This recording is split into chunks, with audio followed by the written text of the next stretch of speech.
Professor Roth is a pure mathematician whose main interest is number theory. Professor Roth, can you tell us what number theory is? Well, in the first instance, it's answering questions about the integers. That's the whole numbers. Although more sophisticated questions arise from this. A typical question in number theory would be, is it true that every positive integer is the sum of 4 squares? And the answer is yes. It was answered already by Lagrange. A typical question would be, are there infinitely many primes? And again, the answer was yes, and was answered already by Euclid. A much more difficult question is, are there infinitely many prime twins differing by 2, such as 11 and 13 and 29 and 31, and despite the efforts of mathematicians over the century, it still remains unsolved. When did you first become interested in mathematics? I think quite early on, at the age of about 11. In the first year of our course, the pure mathematics consists of algebra and analysis. Can you tell us something about these courses? Yes, I think I'll discuss analysis particularly because I've applied it a great deal in my number theory, and I'm more concerned with the teaching of it.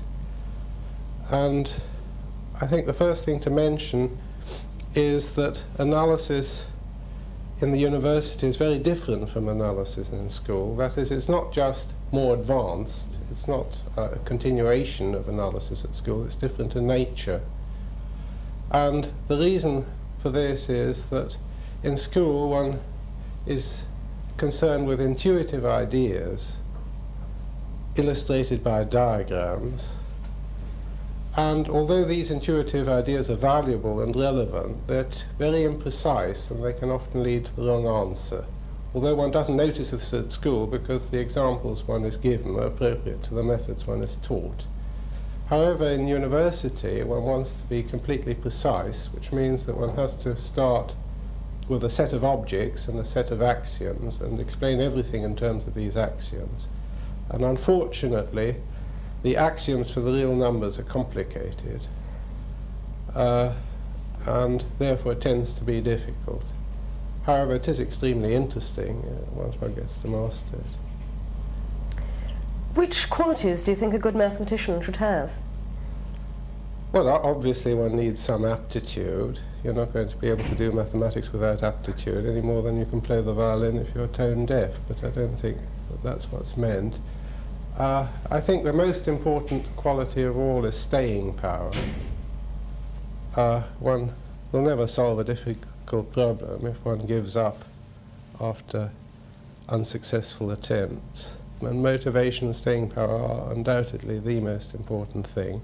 But this applies equally well to any other type of achievement. One can never achieve anything without staying power.